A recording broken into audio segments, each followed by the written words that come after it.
साथियों नमस्कार। साथियों, अगर आप भी जैविक खेती या प्राकृतिक खेती करते हैं तो यह वीडियो आपके लिए बहुत इम्पोर्टेंट होने वाली है। जैविक खेती से किसानों को न सिर्फ बढ़िया उत्पादन और मुनाफा मिलता है, बल्कि किसान की खेत की मिट्टी की उर्वरा शक्ति भी बढ़ती है। जैविक खेती से तैयार फसल 100% शुद्ध और गुणकारी होती है, जो सिर्फ इंसानों के लिए नहीं बल्कि पशु पक्षियों के लिए भी बहुत फायदेमंद साबित होती है। वहीं प्राकृतिक खेती, जिसे कुछ न करने वाली खेती भी कहा जाता है, यह एक कृषि दर्शन और अभ्यास है जो फसलों की खेती और पशुधन बढ़ाने के लिए प्रकृति के साथ सद्भावना से काम करने पर जोर देती है।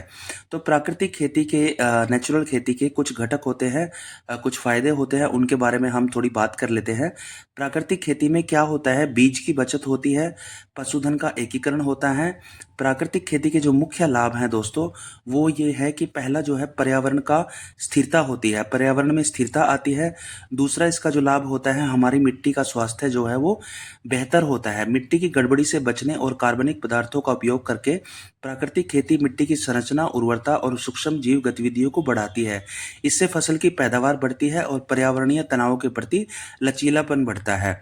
प्राकृतिक खेती में खर्चा कम आता है, इनपुट कॉस्ट जो होती है वो कम आती है।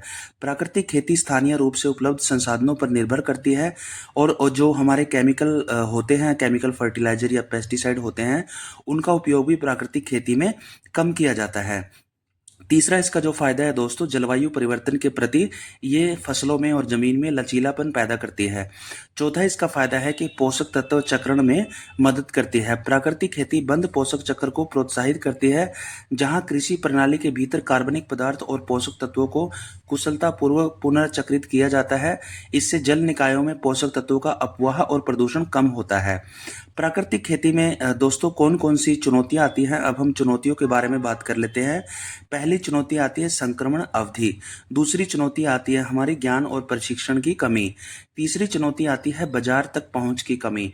और चौथी जो और सबसे बड़ी जो चुनौती किसान भाइयों को आती है, वो है कीट और रोग प्रबंधन में कमी। प्राकृतिक खेती गैर रासायनिक रोग कीट नियंत्रण पर जोर देती है। कीटों और बीमारियों का प्रबंधन अधिक जटिल होता है।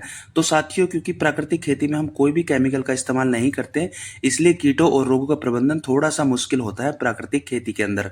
अब हम बात कर लेते हैं प्राकृतिक खेती के घटक कौन कौन से होते हैं। तो प्राकृतिक खेती का जो पहला घटक है उसको बोलते हैं हम नीमास्त्र।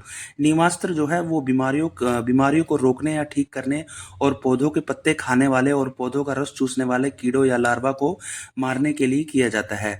इससे हानिकारक कीड़ों के प्रजनन को नियंत्रित किया जाता है। नीमास्त्र को तैयार करना बहुत ही आसान है, और यह प्राकृतिक खेती के लिए एक प्रभावी कीट प्रतिरोधी और जैव कीटनाशक होता है। इसे बनाने के लिए आवश्यक है 200 लीटर पानी, 2 किलो गाय का गोबर, 10 लीटर गोमूत्र, 10 किलो छोटी शाखाओं के नीम के पत्ते। दूसरा जो हमारा प्राकृतिक खेती का घटक होता है वो होता है ब्रह्मास्त्र। ब्रह्मास्त्र भी जो है दोस्तों एक कीटनाशक होता है, जिसे कीटों को दूर रखने के लिए तैयार किया जाता है। यह फलियों और फलों में मौजूद सभी रस चूसक कीटों और उनकी छिपी हुई झिल्लियों को नियंत्रित करता है। इसे बनाने के लिए जो आवश्यक है वो है 20 लीटर गाय का मूत्र, 2 किलो छोटे तने या शाखाओं के साथ नीम की पत्तियां, 2 किलो करंज की पत्तियां, 2 किलो सीताफल की पत्तियां, 2 किलो धतूरा की पत्तियां, 2 किलो अरंडी की पत्तियां, 2 किलो आम की पत्तियां और 2 किलो लोटाना की पत्तियां। तो इस तरह से ब्रह्मास्त्र को जो है वो तैयार किया जाता है। तीसरा जो हमारा घटक है वो है अग्निअस्त्र। अग्निअस्त्र उपयोग सभी रस चूसने वाले कीटों और कैटरपिलर को नियंत्रित करने के लिए किया जाता है। इसे बनाने के लिए 20 लीटर गोमूत्र, 2 किलो नीम की पत्तियां, 500 ग्राम तंबाकू पाउडर, 500 ग्राम हरी मिर्च और 250 ग्राम लहसुन का पेस्ट जो है वो इस्तेमाल किया जाता है। चौथा जो हमारा घटक है दोस्तों वो है कवकनाशी। ये गाय के दूध के साथ तैयार किया जाता है। गाय के दूध और दही से तैयार कवकनाशी कवक को नियंत्रित करने में बहुत प्रभावी होता है।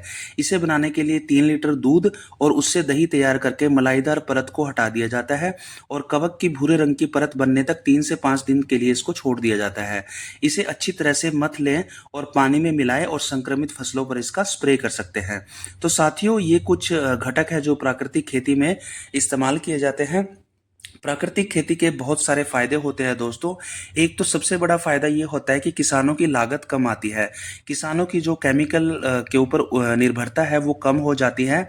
किसान केमिकल के ऊपर कम डिपेंड करते हैं और उनकी जो लागत जो है खेती की वो कम आती है। दूसरा इसका सबसे बढ़िया फायदा होता है कि ये पर्यावरण प्रदूषण को, जल प्रदूषण को कम करती है, हमारी मिट्टी की उपजाऊ क्षमता को बढ़ाती है, हमारी मिट्टी को मजबूत बनाती है, मिट्टी के अंदर ऑर्गेनिक कार्बन कंटेंट को बढ़ाती है। और तीसरा इसका जो सबसे बड़ा फायदा है वो ये है दोस्तों कि प्राकृतिक और जैविक खेती से जो भी हमें प्रोडक्ट मिलते हैं, जो भी फसलें हमें मिलती है वो अधिक गुणकारी होती है, उनमें न्यूट्रिएंट की मात्रा अधिक होती है, वो 100% शुद्ध होती है और बहुत ही गुणकारी और बहुत ही न्यूट्रिएंट से भरपूर होती है। तो ये कुछ तरीके होते हैं, ये कुछ फायदे होते हैं प्राकृतिक खेती करने के दोस्तों। तो प्राकृतिक खेती पर इसीलिए जोर दिया जाता है। आशा करता हूँ कि वीडियो आप लोगों को